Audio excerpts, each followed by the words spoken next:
Bom dia, meus irmãos. Graça e a paz do Senhor Jesus Cristo seja com todos nós. Antes de partir para o sermão, eu queria pedir licença aos irmãos e à liderança da igreja para indicar alguns livros referente a um assunto um tanto pertinente. Acho que, ultimamente, a gente tem visto algumas discussões, às vezes tolas, às vezes que parte de ignorância, às vezes por perversão do coração humano mesmo, referente à questão da política, né, no nosso país. Eu tenho acompanhado algumas exposições do reverendo Jean, e ele ultimamente tem falado um pouco sobre isso, e acho que alguns irmãos às vezes têm interesse em saber um pouco mais sobre isso e como é que isso deve se lidar com os cristãos. Eu trouxe alguns exemplares aqui, para indicação mesmo. Eu trouxe aqui esse livro, Política segundo a Bíblia, editora Vida Nova. Um livro barato, não é muito caro. Ele tem menos de 200 páginas. É um livro que vai tratar, com base nas Escrituras, porque os cristãos devem falar, assim, referente à política. Acho que no nosso país há um contraponto referente a isso, por exemplo, quando alguns irmãos falam o seguinte: olha, igreja e Estado não devem, o cristão não deve interferir no Estado e o Estado não deve interferir na igreja. De fato, o Estado não deve interferir na igreja, não deve mesmo. Mas a igreja, ela é a consciência do Estado, ela é a consciência do Estado. Né? O que acontece? A gente tem 4 tipos de teologias, né, historicamente falando. A gente tem a teologia da reforma, a gente tem a teologia dos reformadores, a gente tem a teologia reformada, da qual nós desfrutamos na atualidade, e nós temos a teologia protestante. A partir da teologia protestante, que significa todas as denominações que se opõem ao catolicismo romano, a gente teve essa ideia, esse surgimento de dizer que a igreja não deve interferir na política. Um outro livro que vai tratar sobre isso também, de maneira mais categórica, é esse aqui da editora Vida Nova também, Ética Cristã. Vai tratar sobre a questão do aborto, questão da eutanásia, da guerra e tantas outras coisas que são importantes para os cristãos saberem. E um outro livro que não poderia deixar de esquecer e de citar, A Confissão de Fé de Westminster Comentada. Nosso capítulo 23 da Confissão vai tratar sobre a questão do magistrado civil. E lá vai tratar sobre essas questões. Acho que é muito importante o cristão, antes de se posicionar, de tomar alguma posição, de falar algo na internet ou discutir, seria muito bom ele primeiro estar pautado nas Escrituras. Acho que é fundamental. Tem alguns outros livros, tem a Confissão também comentada pela editora Os Puritanos. Essa que eu citei aqui é da editora Futura Cristã. Tem também alguns outros livros, como, por exemplo, do próprio Wayne Grudem também, Ilusões Políticas. Você tem também um outro chamado Idolatria do Estado, do pastor Franklin Ferreira, né, brasileiro. E referente à oposição, geralmente a gente vê muitos cristãos, às vezes pastores sérios, e às vezes falsos pastores, que às vezes optam em ficar do lado da posição que se opõe à esquerda, no Brasil, por exemplo. Por que isso, né? A igreja presbiteriana, ela tem uma posição referente a isso? Tem sim, tem um documento na nossa Constituição, Constituição Presbiteriana, da IPB, tem um documento que vai falar e vai tratar contra o comunismo. Depois vocês pesquisam lá, no Google tem gratuitamente, e no aplicativo também, Hipercalvíneos.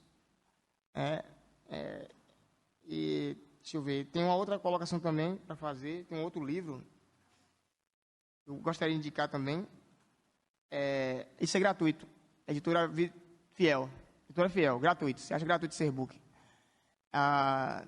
Vai falar sobre torturado por sua fé. Foi um escrito, um testemunho de um pastor luterano, lá na Bulgária, o nome dele Aralan Porpov. Ele passou 18 anos preso no regime comunista. Tem um outro livro também, Torturado por Cristo, de um pastor chamado Richard Rumbrand. Ele não só tem um livro, como ele também tem um filme referente a esse assunto. Esse filme é gratuito, você acha no YouTube. Richard Rumbrand, torturado por Cristo. Tem um outro livro escrito pelos próprios comunistas, pelo menos um resumo, Manifesto Comunista. E acho que indicações só esses. Certamente tem mais, mas agora não vem na minha memória. Mas, assim, antes de se posicionarem, de tomar um partido, de se opor a algum outro, fazer alguma colocação, se preocupem em primeiro analisar com base nas Escrituras. Fundamental. Não tenha pressa. Seu objetivo é conhecer a Bíblia, a Palavra de Deus, e se posicionar a partir dela. Essa é a nossa regra de fé e prática. Pedir aos irmãos para abrir a Bíblia. Palavra de Deus. Em Efésios. Carta do apóstolo Paulo aos Efésios. Efésios capítulo 1.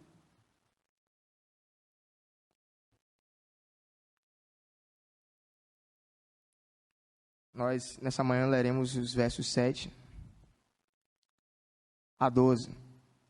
Desde já quero agradecer a liderança da igreja pela confiança.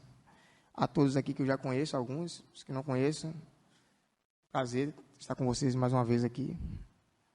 Deus nos dê a graça de aprender um pouco mais dele nessa manhã. Capítulo 1, versículo 7, nós leremos do 7 a 12.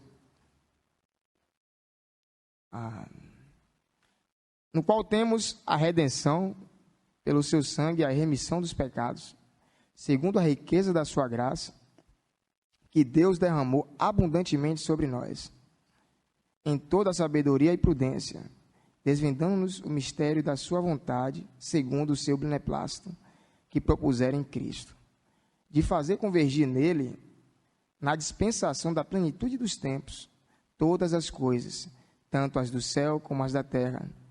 Nele digo, no qual fomos também feitos herança, predestinados segundo o propósito daquele que faz todas as coisas, conforme o conselho da sua vontade, a fim de sermos para louvor da sua glória, nós, que de antemão esperamos em Cristo.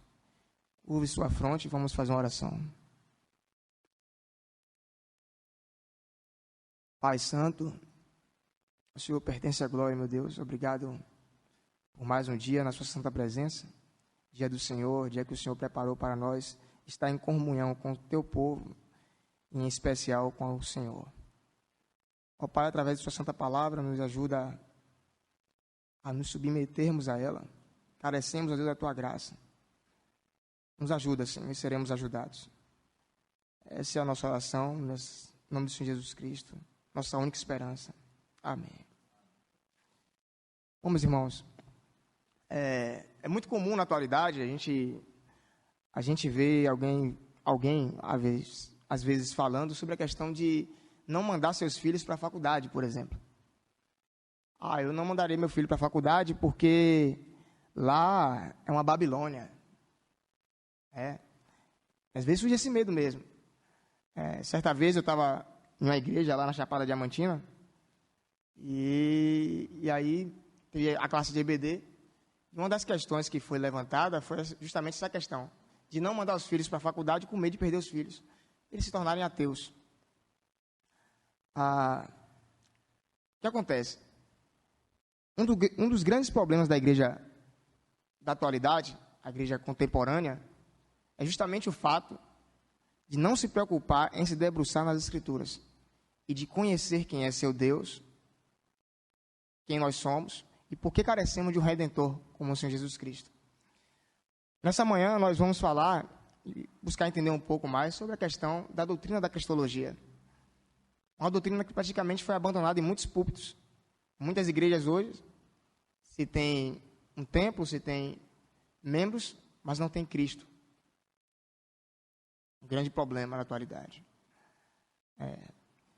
E a partir de Cristo, Cristo é tudo, na verdade. Se uma igreja não tem Cristo, ela não tem nada. Apocalipse capítulo 3, versículo 20, um versículo muito mal interpretado às vezes, vai falar: esse que estou à porta e bato. Cristo está falando com a igreja dele ali. Cristo está falando com a igreja dele. E a igreja não tinha a presença dele no meio deles, no meio da comunhão. E o texto que nós vamos tratar nessa manhã, que foi o de Efésios, capítulo 1, versos 7 a 12, vai falar justamente sobre essa doutrina esquecida. Né?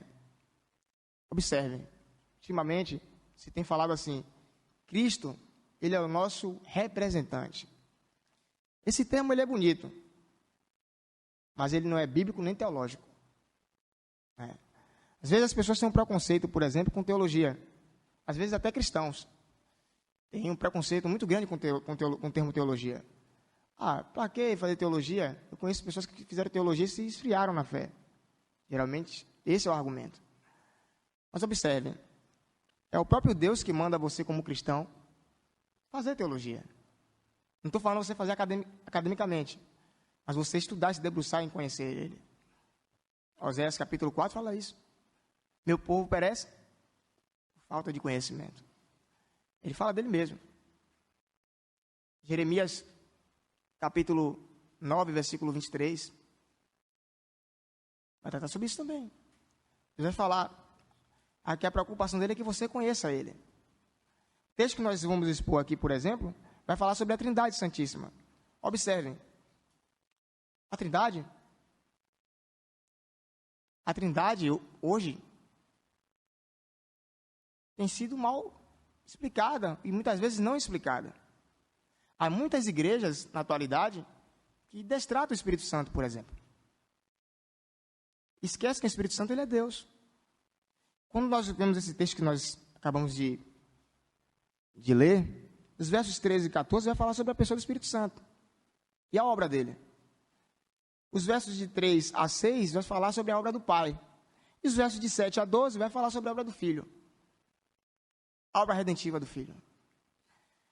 E, infelizmente, na atualidade, muitas igrejas e muitos cristãos não conhecem quem Cristo é. E o detalhe, o Evangelho, ele vem pelo ouvir, pela pregação da palavra, e aqueles que escutam, creem. Para você ser salvo, você precisa entender o Evangelho. Você precisa entender o Evangelho, você precisa entender por que uma boa notícia. Por que uma boa notícia? Porque certamente tinha uma péssima notícia outrora. Tem sempre um contraponto.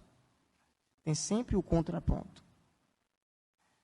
Quando nós observamos o texto, observe o final do verso 6, ele vai falar que ele concedeu gratuitamente no amado. O amado aqui, você observa que a letra primária do termo amado está em maiúsculo, caixa alta. Então está tratando de Cristo. Aí você vai para o verso 7. No qual temos redenção pelo seu sangue, remissão dos pecados, segundo a riqueza da sua graça. Até aí. O que acontece? Muitos vão falar que Cristo, ele é representativo. E muitos vão usar o texto de Romanos capítulo 5, que vai falar sobre isso. No verso 17. Vai falar que veio o primeiro Adão e depois veio o segundo Adão, que é Cristo.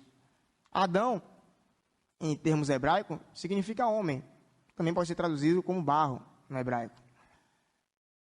Então, por isso, Adão. Mesma coisa, o termo Eva. Eva significa mulher ou varoa em hebraico. Por isso, ela é a primeira. E ele, como homem, é o primeiro. Então, a questão de Romanos capítulo 5 não se trata especificamente de uma representação, mas sim do fato de estarmos enxertados no próprio Adão. O que ocorre? As pessoas vão tentar dizer que Jesus foi um ótimo profeta. Espiritismo, por exemplo. Lê o Espiritismo, lê um artigo do Espiritismo sobre Jesus Cristo. O que é que eles vão dizer? Um excelentíssimo espírito evoluído. Os muçulmanos. Um profeta exemplar. Mas nunca vão tratar Jesus Cristo como Deus. Eles vão querer atacar a divindade de Cristo. Então, observe. Verso 7 vai falar de redenção e de remissão. Redenção você pode traduzir aí, você pode traduzir para um termo mais simples, como libertação. Redenção, libertação. E o termo remissão você pode colocar, traduzir também por perdão. Então, lendo o texto novamente, com essas traduções, no qual temos a libertação, pelo seu sangue, o perdão dos pecados, segundo a riqueza da sua graça. Observe, a doutrina que nós vamos tratar nessa manhã é sobre a questão de Cristo ser nosso substituto. Cristo, ele não é um representante, ele é seu substituto. Ele tomou o nosso lugar na cruz do Calvário. Não foi simplesmente uma representação, ele tomou o nosso lugar mesmo. Isaías 53 vai falar sobre isso. Isaías 53, o profeta vai tratar sobre isso. Ele tomou o nosso lugar. Cada gota do seu sangue valeu e muito. Quando alguém fala assim, Cristo ele morreu por toda a raça humana. Será? Será que é isso que a Escritura ensina? O próprio texto de Isaías 53 vai falar que ele morreu por muitos, não por todos. Romanos capítulo 5 vai falar a mesma coisa. Ele morreu por alguns. Jesus Cristo tratando sobre isso, ele vai falar o seguinte: muitos são chamados, mas poucos os escolhidos. O fato é, Cristo ele morreu pelos seus. Mateus capítulo 1, versículo 18. Ele morreu pelos seus. Quando o texto vem tratar, o apóstolo Paulo fala isso, o amado pelo qual nós temos a redenção ou a libertação, ele está tentando apontar justamente para a questão que aconteceu lá no Antigo Testamento, com os judeus, os israelitas, quando eles foram libertados do povo egípcio. Observe, onde é que nasce a festa da Páscoa? Onde é que nasce o sacramento da Páscoa no Antigo Testamento? Na libertação do povo. Na libertação do povo, saindo do Egito e indo a caminho da Terra Prometida. Antes de sair do Egito, Deus ordena o sacramento da Páscoa. Então, não é à toa que o versículo número 7, ele vai falar o seguinte: pelo seu sangue. O sacramento que nós temos no lugar da Páscoa hoje é a Santa Ceia. A Santa Ceia, ela é a representação da Páscoa no Antigo Testamento.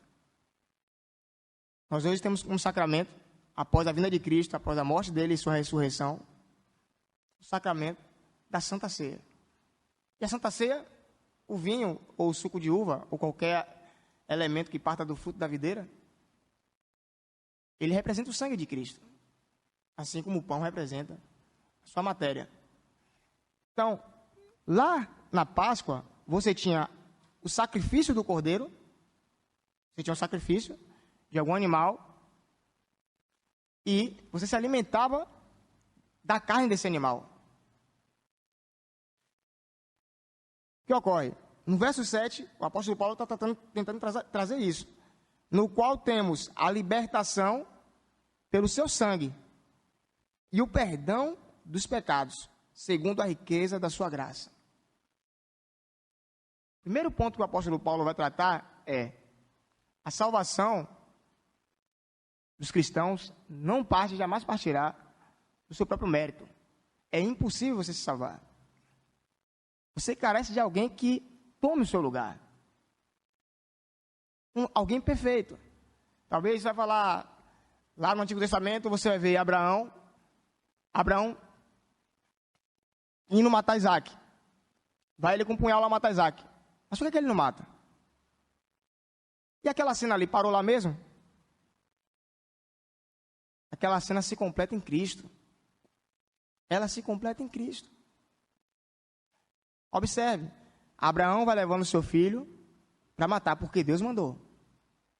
E quando ele vai enfiar o punhal, um anjo para ele. E essa cena se repete e se conclui em Cristo. O pai, Isaías 53, o pai matou o filho. Por amor dos seus. Por amor dos seus. Observe a cena. Isaac, ele não tinha poder nenhum para salvar ninguém, nem ele mesmo, porque ele era pecador. condições nenhuma de salvar, nem ele mesmo. E detalhe, o sacrifício não poderia ser somente por um homem. Era necessário, muito necessário, que ele fosse Deus e homem. Por isso que tinha que ser o Cristo. Por isso que tinha que ser Jesus Cristo. Ele não podia ser somente homem. Homem e Deus. Deus e homem, ao mesmo tempo. Porque o pecado que foi cometido por Adão e Eva foi contra um ser eterno. Deus é eterno. Então, a consequência do pecado contra Deus, contra a violação da sua lei, a punição ela é eterna. Romanos 6, 23, o salário do pecado é a morte. O dom gratuito de Deus, a vida eterna. Então, a consequência do que ocorreu lá era eterna. Então, era necessário um ser eterno que viesse, sendo ele puro, sem pecado, e tomasse o nosso lugar. Sendo assim, Abraão não concluiu a obra lá com Isaac, porque Isaac não tinha condições nenhuma de salvar alguém, nem ele mesmo. E ainda que ele fosse santo, sem pecado, ele não era Deus. Então ele poderia só morrer por um, não por vários. A diferença é essa. Deus é eterno. Então a morte dele vale, até mesmo se possível, por todos. Só que ele decidiu escolher alguns. Então, dando seguimento ao texto, vai falar sobre redenção, a libertação da escravidão do pecado, a libertação pelo seu sangue, a remissão dos pecados, o perdão dos pecados, segundo a sua abundante graça, né? A riqueza da sua graça. Passando o verso 8, a gente vai ver o apóstolo falando o seguinte, que Deus derramou abundantemente sobre nós em toda a sabedoria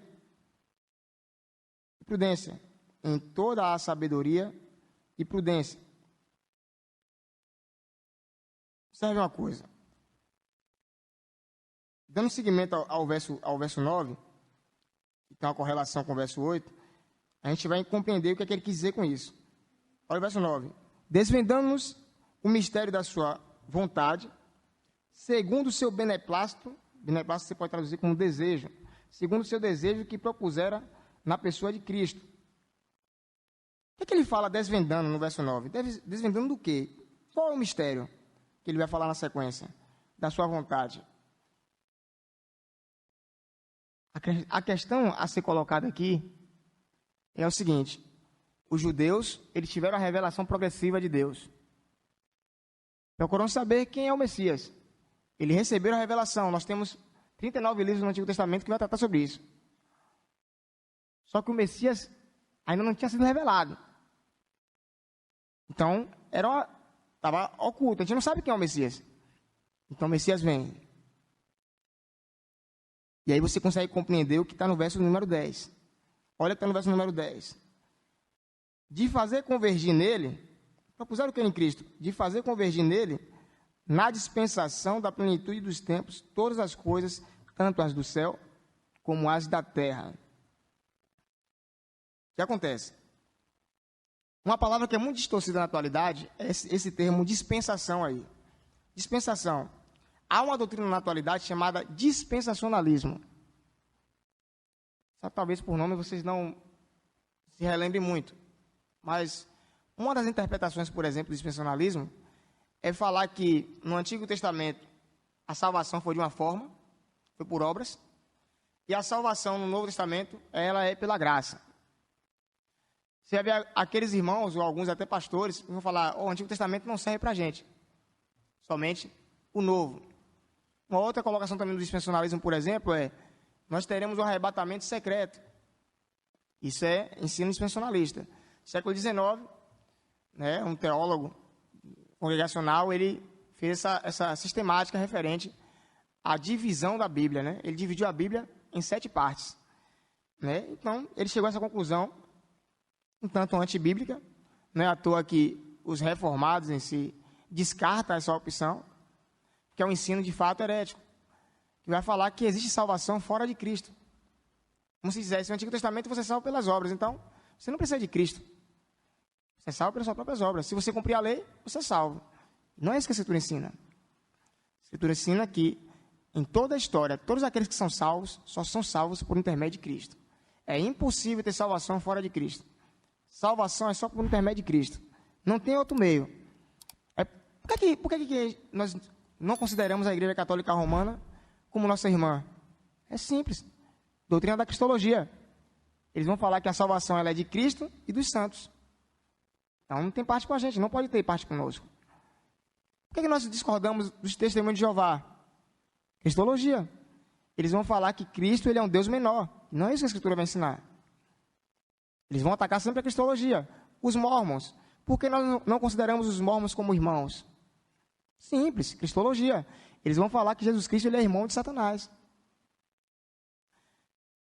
Por que nós não consideramos o Espiritismo? Simples. Eles não vão falar que Jesus Cristo ele é um espírito evoluído, mas vai negar a divindade dele. Então, detalhe, para você identificar se uma religião ela é falsa ou não, você vai partir primeiro da Cristologia. O que é que eles pensam sobre a pessoa de Cristo? Cristo ele é Deus e homem. Se eles negar a humanidade, é seita, é herética. Se eles negar a divindade, continua sendo também herética. Tem que ter os dois. Cristo ele é os dois. Abra, por exemplo, aí em 1 Timóteo. 1 Timóteo capítulo 2. 1 Timóteo capítulo 2. 1 Timóteo capítulo 2, versículo 5. Observe o que está escrito aí. Porquanto há um só, deixa no singular, um só Deus e um só mediador entre Deus e os homens, Cristo Jesus, homem. Muitos pegam esse texto para dizer o seguinte: Jesus Cristo ele não é Deus, porque a própria Bíblia vai dizer isso. Versículo 5 está falando sobre isso. Só que há uma incoerência enorme dessa questão. Por quê?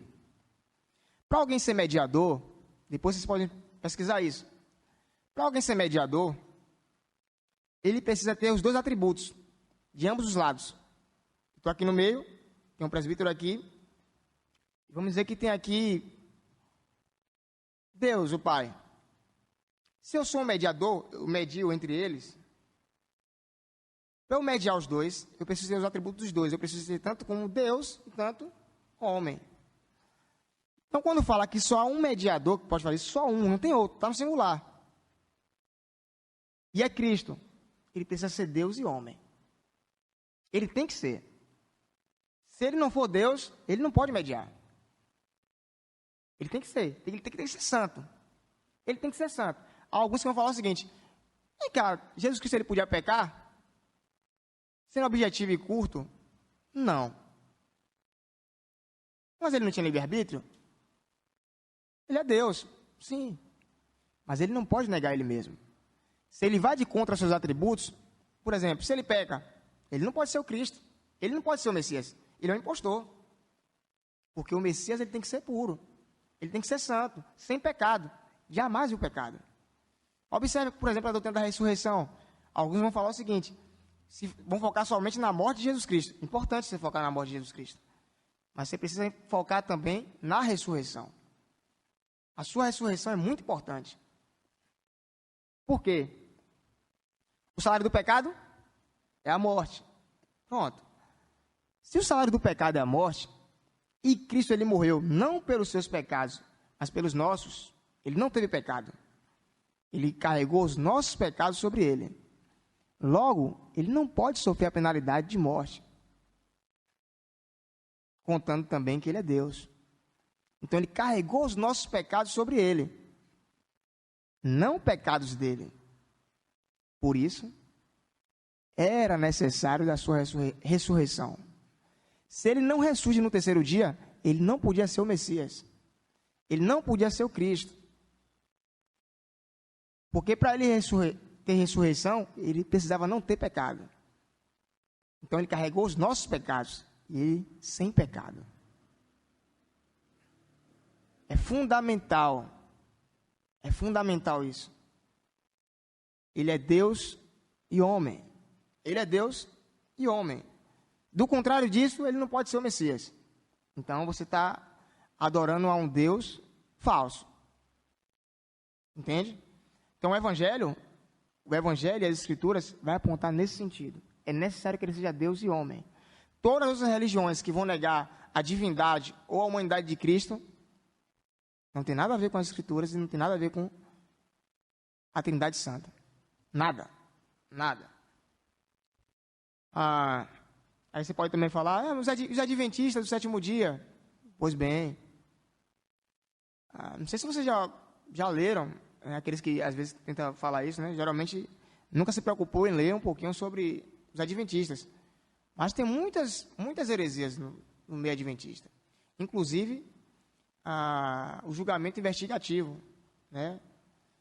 Por exemplo, a expiação do bode expiatório. Eles vão falar, por exemplo, que quem levou os nossos pecados não foi Jesus Cristo. Quem carregou nossos pecados foi o próprio Satanás. Uma outra doutrina, por exemplo, eles não vão falar, admitindo o sétimo dia, a salvação não é só por intermédio de Cristo, é Cristo e as obras. Se você não guardar o sétimo dia, você está perdido. E se você é cristão e congrega em uma igreja, por exemplo, como a Igreja Presbiteriana do Brasil, que se reúne aos domingos, a marca da besta para eles é o dia do domingo. Se você se reúne no domingo, você pertence a uma falsa religião. Entendeu? Então, o que acontece? É por isso que nós consideramos como seita também. Entendeu? É por isso que nós consideramos como seita. E não só nós os presbiterianos, os batistas também, os congregacionais, os luteranos, os assembleianos, todos nós consideramos essas denominações que eu citei como falsas religiões, porque negam a divindade de Cristo, negam o seu caráter. Dando seguimento ao texto, ele vai falar no verso 10 sobre a dispensação, que eu já falei que é uma doutrina, a colocação ela é um tanto mal explicada na atualidade por causa desse evento do século XIX, que vai falar sobre a divisão da Bíblia, e vai falar que a salvação por obras no Antigo, a salvação pela graça no Novo, que é uma outra heresia também. O apóstolo vai falar o seguinte: na dispensação da plenitude dos tempos, todas as coisas, tanto as do céu como as da terra. O que ocorre? Esse versículo 10, você que está com a caneta na mão, seria uma boa que você anotasse ele, ou marcasse ele. Esse versículo 10 ele é fundamental para muitas explicações dentro do cristianismo, e não só no cristianismo, mas na história da humanidade. Na história.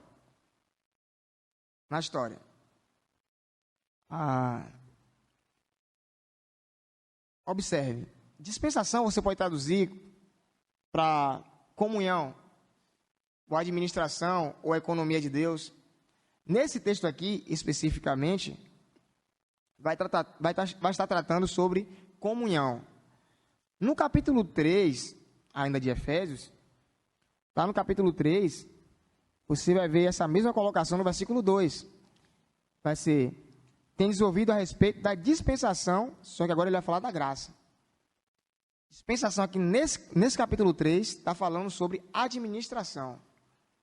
Administração. Economia de Deus. Nesse capítulo 1, no versículo 10, dispensação tem a ver com comunhão. Comunhão.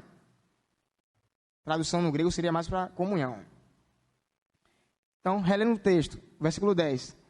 Na comunhão da plenitude dos tempos, todas as coisas, tanto as do céu como as da terra. O termo plenitude dos tempos, ele é fundamental para você entender toda a história da raça humana. Toda a história. Quando nós vamos ao colégio, à faculdade, ou vamos ler algo sobre história, infelizmente, hoje no Brasil, a gente tem alguns livros que não são muito bons sobre história, mas os que existem, por outro lado, ainda dá para aprender alguma coisa. Mas observe, se você que tem um filho pequeno, de 10 anos, 12 anos, faz ali entre o período do ensino fundamental, você vai notar uma coisa. O livro de história dele, geralmente, não trata sobre o evento principal da história. Tem um evento na história que ele é principal. É a vinda de Cristo. Quando você pega alguma coisa histórica, como é que é tratado? Antes de Cristo e depois de Cristo. AC e DC. Antes de Cristo e depois de Cristo. Por quê? É o ponto fator da história. Qualquer livro de história que vai tratar sobre história e não tocar nesse ponto, tem a dúvida. Tem a dúvida. Jesus Cristo, ele é o ponto-chave da história. Quando o apóstolo Paulo ele fala de plenitude dos tempos, ele justamente está dividindo a história. Está falando, existia aqui o princípio da história, os primeiros dias, e depois vai vir os últimos dias. Quando nós falamos de escatologia, a doutrina do fim, ou a doutrina das últimas coisas, o pessoal às vezes fala muito de Apocalipse, mas não é só Apocalipse que é um livro de escatologia. Praticamente, o Novo Testamento todo ele é escatológico. Praticamente todo. Observe, pega a Bíblia de vocês aí, por exemplo. Abrem Atos dos Apóstolos. Capítulo 2. Atos 2. Atos 2, 17. Atos 2, 17. Escrito assim: e acontecerá nos últimos dias, diz o Senhor, e aí ele vai descrever toda a profecia do profeta Joel. Por que a gente sabe que é Joel? Versículo 16 vai falar que é o profeta Joel que está fazendo essa profecia. Nos últimos dias, ou seja, o profeta estava apontando para a vinda de Cristo. Quando Cristo veio, inaugurou-se o reino milenar, né? Os últimos dias. Abra lá, por favor, em 1 Timóteo. Não, Timóteo capítulo 2. 2 Timóteo capítulo 3, me perdoe.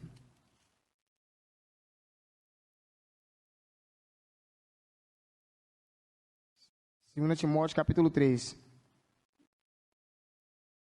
Versículo número 1.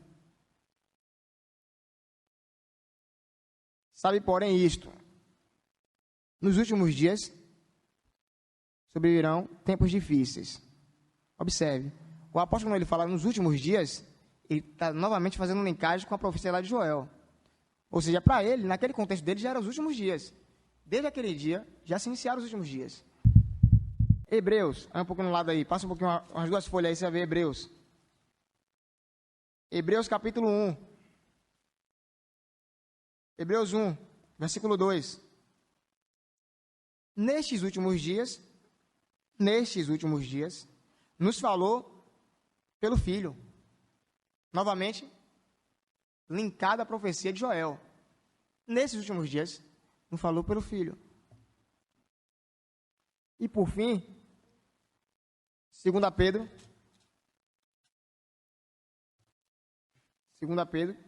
capítulo 3, versículo 3. 2 Pedro, capítulo 3, versículo 3. Tendo em conta, antes de tudo, que nos últimos dias virão escarnecedores com os seus escárnios, andando segundo as próprias paixões. Ou seja, o apóstolo Pedro, se você ler o contexto aqui, ele está falando do contexto já dele. O contexto dele, ele está falando do contexto dele. Já existia nos últimos dias, ele está falando novamente, linkando a profecia de Joel. Nos últimos dias, vão sobreviver essas coisas. Qual o ponto fator que divide a história? Voltando lá para Efésios. É Cristo. Cristo é o divisor da história. Ele divide a história. Se alguém falar para você de história e não cita Cristo, esse historiador é um impostor. Ele é impostor.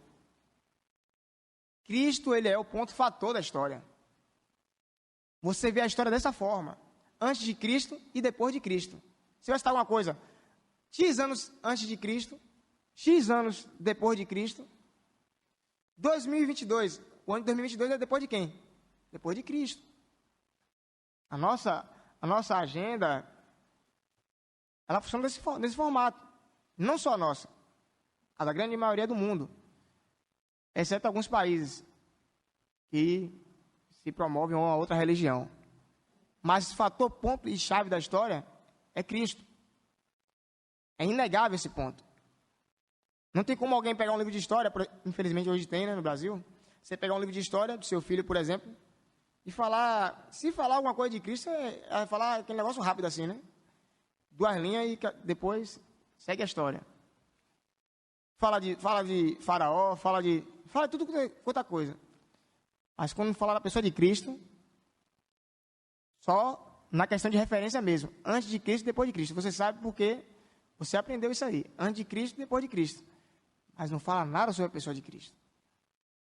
Os livros do MEC mesmo, tudo assim. Pega um livro do MEC para você ver de seu filho. Ou de algum parente seu. Funciona desse formato. Fala quase que nada de Cristo. Não vai falar mesmo, porque a intenção deles nunca foi, nunca será promulgar o nome de Cristo. Nunca será. Esse é dever da igreja, esse dever é nosso.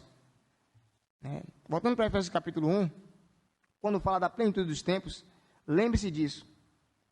Cristo, ele é o Messias porque o próprio Deus, através do apóstolo Paulo, vai esclarecer isso. Vai esclarecer isso. Ele é o Messias. Porque ele dividiu a história. A outra referência que o apóstolo Paulo dá, sabe onde é? Em Gálatas. Abre em Gálatas. Aí no lado. Pertinho de Efésios aí. Voltando 2 folhas. Capítulo 4 de Gálatas. Observe o capítulo 4 no versículo 4. Capítulo 4, versículo 4. Vindo, porém, a plenitude dos tempos, a plenitude do tempo, Deus enviou seu Filho, nascido de mulher, nascido sob a lei. Deixe isso gravado nos seus corações. A plenitude do tempo é, Deus decretou na eternidade um plano salvífico para a raça humana. E detalhe, o sacrifício de Cristo, ele não ocorreu ali no madeiro. Falar, que loucura é essa? Ele não ocorreu no madeiro. Ele ocorreu na eternidade. O que ocorreu no madeiro foi só a consumação. Como assim, Evandro? Que loucura é essa? Abre Apocalipse. Capítulo 11. Apocalipse capítulo 11.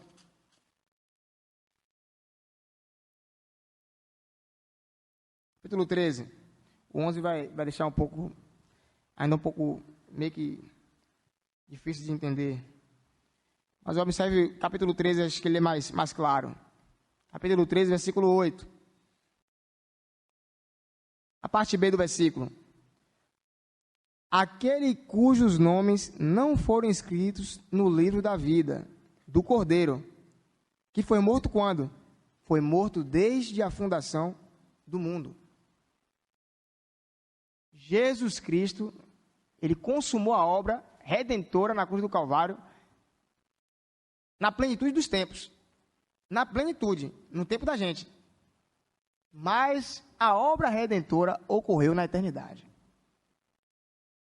Antes do mundo existir, antes de ter mundo, antes de ter criaturas, Deus já tinha feito a obra redentora dele. Como entender isso? Nós não conseguimos entender porque nós somos fracos. Somos limitados. Não é à toa que lá no capítulo 1 de Efésios, nós estamos expondo aqui nessa manhã, a gente vai ver uma fala que o apóstolo Paulo vai escrever aqui, ainda no verso ali de número 8, no final do verso de número 8, ele vai falar de sabedoria e prudência. Sabedoria e prudência. Deus teve cuidado conosco. Essa é a realidade. O que ocorre? Deus, ele se revelou durante toda a história, até chegar à plenitude dos tempos, para ele revelar seu Filho. Para nós compreendermos o Evangelho. O Evangelho é uma fé racional. Você compreende a fé. Você entende o que foi que aconteceu no madeiro. Talvez não na plenitude do que aconteceu, porque somos limitados. Mas você sabe por quem ele morreu. O que ocorre? Você tem a descrição histórica.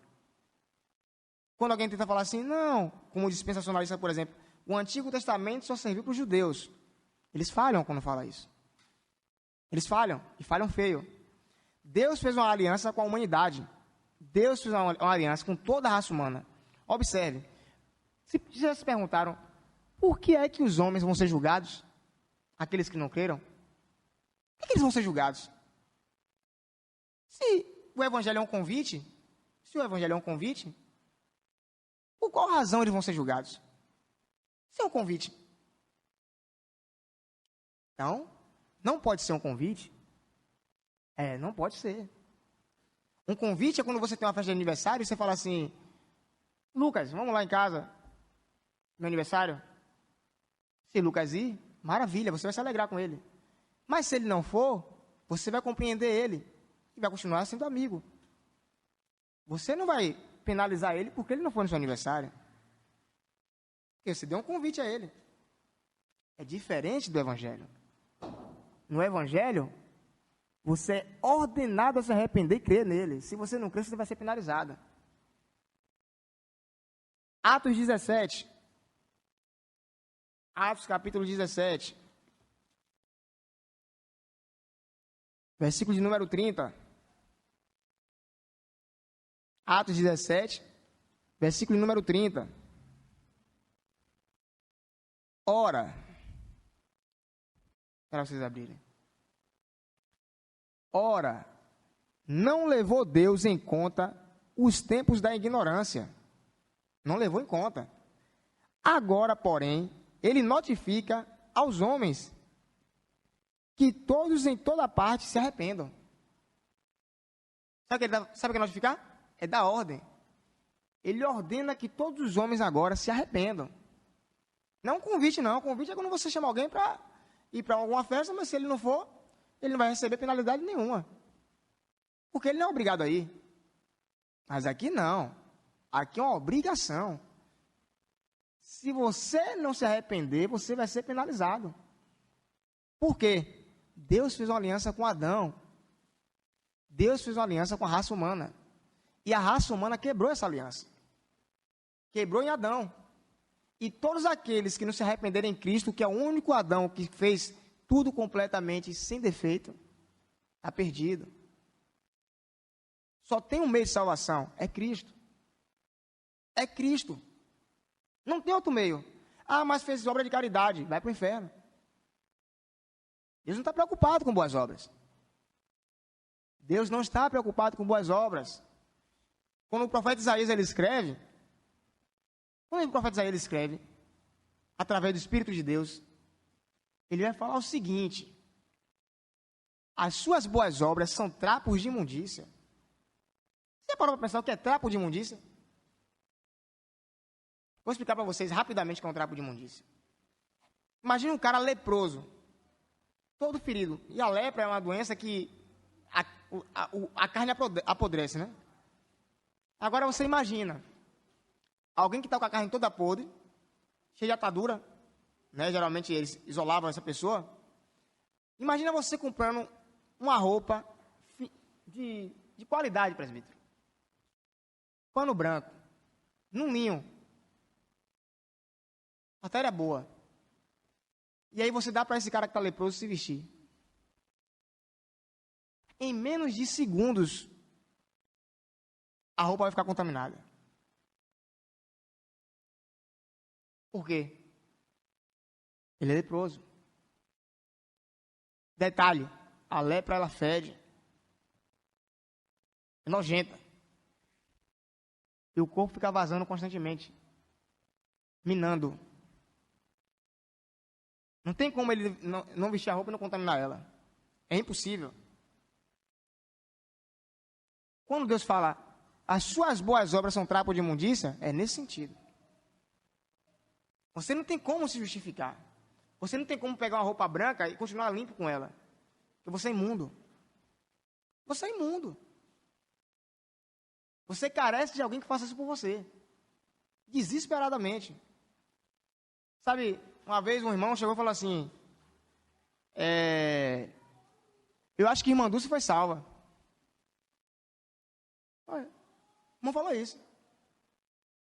Eu acho que irmã Dulce ela foi salva. Isso foi lá na igreja da Bahia, né? Eu acho que irmã Dulce ela foi salva. Por quê, rapaz? Ah, porque ela fazia boas obras. Se for por esse caminho, Gandhi foi salvo. Se for por esse caminho, os espíritas são salvos. Se for por esse caminho, o pessoal da Universal, você vai ter que considerar como salvo, porque faz obras de caridade, vai nos presídios. Se for por esse caminho, você vai ter que considerar os católicos como salvos, porque eles fazem obras de caridade. Observe, a salvação não é pelas obras. Pode até ser, em certo sentido, mas pela pessoa de Cristo, não pela sua. Cristo fez a obra. A salvação para os cristãos, ela é gratuita. Ela é gratuita. Quem crê está salvo. Quem não crê, está condenado. João 3. O pessoal geralmente gosta de falar João 3,16, né? Aquele João 3,16 ali, se você interpretar ele corretamente, aquele mesmo versículo lhe dá sentença. Ele mesmo dá a sentença de morte. O versículo não está falando salvação para todos os homens. Está falando de salvação para aqueles que creem. Salvação para todo aquele que nele crê. Não perecerá, porque o Filho salvará. Ainda em João capítulo 3, versículo 36, vai falar que aqueles que não creem no Filho, a ira de Deus permanece sobre ele. Capítulo 3 de João. O pessoal gosta geralmente de usar o verso 16. E por fim, lá em Efésios capítulo 1 ainda, finalizando, versos 11 e 12, nele digo, no qual fomos também feitos herança, predestinados segundo o propósito daquele que faz todas as coisas conforme o conselho da sua vontade, não o conselho dos homens, conselho da tua vontade. Cantamos a música aqui mais cedo, né? Um louvor aqui mais cedo, porque dele, por ele e para ele são todas as coisas. Uma canção escrita pelo apóstolo Paulo, capítulo 11, final do capítulo 11 vai falar sobre essa canção. Mas observem, nós somos rápidos para falar que é Deus que decreta todas as coisas, é Deus que controla todas as coisas, é Deus que sustenta todas as coisas. Isso é bíblico? Plenamente bíblico. A questão é, você acredita nisso mesmo? Você acredita nisso mesmo? Observe. Hoje em dia, você tem essa discussão que a gente falou no começo aqui, né? Sobre questão de política. Cristão não pode falar de política. Ok. Lindo. Importante isso. Mas um detalhe. Os reformadores. A Instituta da Religião Cristã, escrita por João Calvino, chamada Instituta de Calvino, ela foi escrita para quem? Para um político. Martinho Lutero, quando estava sendo perseguido, quem foi que deu um local para ele se esconder? Quem foi que deu material para ele escrever e traduzir o Novo Testamento? Um político. Ulrich Zwinglio, reformador.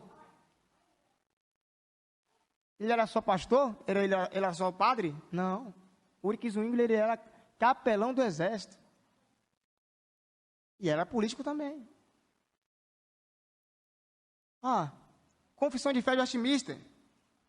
Nós somos presbiterianos. Somos presbiterianos. Ao menos eu acredito que todos aqui são. Espero que todos aqui, de fato, conheçam o que é presbiterianismo. Somos.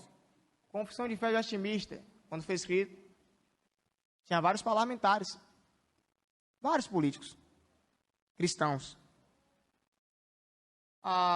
Sínodo de Dort, 5 pontos do calvinismo, quando escrito, tinha vários parlamentares, vários políticos cristãos. Não é à toa que quando o documento de Dort, os 5 pontos do calvinismo, foi escrito, estava tendo uma guerra na Holanda, entre Holanda e Espanha, a guerra dos 80 anos. Era uma guerra política. Não é à toa que a Holanda se tornou um dos países mais prósperos na questão de teologia reformada. Por quê? Eles adotaram o calvinismo de cabeça. E detalhe, calvinismo não é só 5 pontos, não. Não é só 5 pontos. Calvinismo, ela é uma cosmovisão cristã reformada. Você pega o livro de Abraham Kuyper, holandês, você vai ver lá, o nome do livro é esse, Calvinismo. Ele vai explicar o que é o calvinismo. Calvinismo não é o fato somente de eu falar, eu creio nos 5 pontos da Tulipe. Quem fala dessa forma não conhece o calvinismo.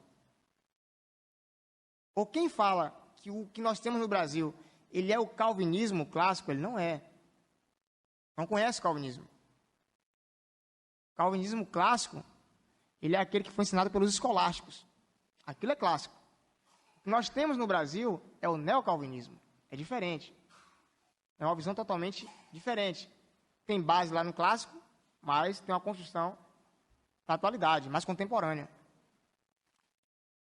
Então, o que ocorre? O que nós precisamos compreender é que, na atualidade, nós temos uma igreja cristã que não conhece a palavra de Deus. Essa é a nossa tristeza. Cristãos que não conhecem a palavra do seu Deus. Arthur W. Pink, quando escreveu o livro Os Atributos de Deus, a introdução do livro ele fala o seguinte: não tem como alguém adorar algo que não conhece. É impossível. Como é que eu adoro algo que eu não conheço? Como é que eu vou adorar algo que eu não conheço? Você já parou para pensar nisso? Eu vou para a igreja todo domingo. Eu não sei o que eu vou fazer lá, só vou lá bater o ponto. Eu vou lá porque o pastor mandou ir, o pastor ligou para mim, o pastor pediu para eu ir. Se eu não for, os irmãos vão me olhar com maus olhos. Então você está indo para a igreja pela motivação errada. Você está congregando pela motivação errada.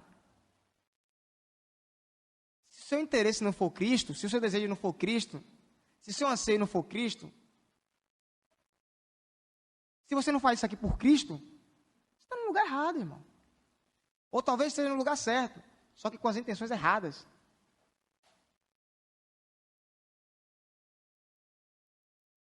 O Evangelho ele aponta para Cristo. Ultimamente a gente vê algumas denominações que só falta colocar o Espírito Santo no pedestal. O Espírito Santo é Deus. Só que tem um detalhe, a obra do Espírito Santo é fazer Cristo conhecido. João capítulo 14, capítulo 15 e 16. A obra do Espírito Santo é fazer Cristo conhecido. E quando ele lhes enviar o Espírito Santo, ele vos convencerá do Espírito, do pecado, da justiça, do juízo. Alguém que é cheio do Espírito Santo vai falar contra o pecado. É impossível alguém ser cheio do Espírito Santo e acariciar e passar a mão sobre o pecado. É impossível. João Batista ele foi morto por causa de quê? Ele denunciou o pecado de Herodes. Denunciou o pecado de Herodes. Herodes ainda assim gostava dele. Mas mesmo assim, ele não negou a fé. Cristão denuncia pecado, irmão. A gente vê, por exemplo, ultimamente, nós votamos em um governo conservador. Isso é importante, você votar no governo conservador. Mas você precisa denunciar o pecado também que tem no governo. Você não passa a mão. Você não pode jogar com um time e aliviar para o outro. Você é cristão. Você vota. É dever dos seres humanos votar. Mas você precisa também denunciar o que tem de errado. Porque nenhum governo é perfeito. Você está entendendo? Então, assim, vocês precisam conhecer as Escrituras, assim como eu, como todos os cristãos. Antigamente, os homens de Deus e as mulheres de Deus, eles eram chamados de homens e mulheres Bíblia, ou homens e mulheres de um livro só. Um livro só. A Bíblia. A Bíblia Sagrada. O único livro de fé e de prática. Regra de fé e de prática. Só ele é inspirado por Deus. Não tem outro livro inspirado por Deus, esqueça. Leia tudo quanto é tipo de livro. Mas se os livros que você lê não tiver base pautados nas Escrituras, abandone-os. Abandone-os. Mas o livro aqui é de teologia sistemática. Que bom. Se é teologia sistemática, vai usar a base bíblica. Tem que usar. Tem que usar. Se for teologia sistemática, tem que usar a base bíblica. Teologia sistemática, ela tem três 3 pilares fundamentais: teologia bíblica, teologia filosófica e teologia histórica. Se a sistemática não tem base bíblica, que é fundamental, que é a principal, pode esquecer, não tem nada a ver com sistemática. Não tem nada a ver com teologia sistemática. Então, lembre-se disso. Lembre-se disso. A obra de Cristo na cruz do Calvário, ela não foi representativa. Ela foi substitutiva. Ele nos substituiu naquele madeiro. Ele se colocou em nosso lugar mesmo. Não foi a representação. Um homem bom se colocou por nós. Não. Ele se colocou em nosso lugar. O justo se fez injusto. E os injustos receberam justiça. Esse é o Evangelho. Cristo se colocou em nosso lugar. Cristo se colocou em nosso lugar. Se você vem à igreja, venha por amor a Cristo. Por amor a Cristo. Não porque o pastor pediu. É bom que o pastor peça. Mas você tem que vir por amor a Cristo, não porque o pastor pediu. Se você vai adorar a Deus, adore por amor a Cristo. Se você vai servir a Deus de alguma forma dentro da igreja, faça por amor a Cristo. Às vezes aquelas pessoas falam assim, eu não vou fazer isso e aquilo porque fulano reclama, ciclano reclama. O que aconteceu? Esqueceu do conselho do apóstolo Paulo em Efésios capítulo 6? Que você deve trabalhar como se fosse para Cristo, não para os homens? É para Cristo. Eu vou servir a Deus com alegria porque eu sirvo a Cristo. Se alguém falar mal de mim, Cristo é meu advogado. Ele é meu advogado. O apóstolo Paulo, quando está escrevendo aos Romanos, ele falou o seguinte: ele não tem medo das acusações dos homens. Por quê? Cristo é minha testemunha. Cristo é minha testemunha. Acabou. Cristo é minha testemunha. O presbítero Ético não estava aqui mais cedo, ele estava falando sobre jejum. O que vale é o quê? A intenção. Se sua intenção for correta, glorificar a Cristo, faça. Faça. É lógico, e o detalhe é esse aqui, que pode surgir a ideia louca de alguns homens, falar assim, isso é tudo para a glória de Deus, vou assaltar o banco para a glória de Deus. Vou assaltar o banco para a glória de Deus. A gente vai orar aqui para Deus abençoar esse assalto. Tem dessas loucuras. Tem dessas loucuras. Você sabia que no Rio de Janeiro tem um grupo de traficantes que se denominam cristãos? É.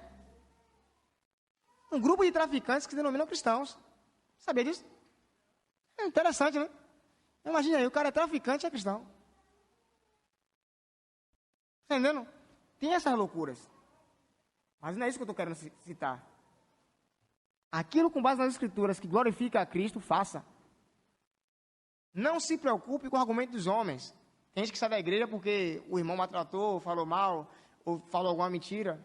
Descansa o coração. Cristo é sua testemunha. Cristo é sua testemunha. É o que importa. Cristo é a testemunha. É a sua. Ainda que ninguém viu, Cristo viu. Ele estava lá. E tudo isso. Que Deus nos ajude a se parecer com o Senhor Jesus Cristo.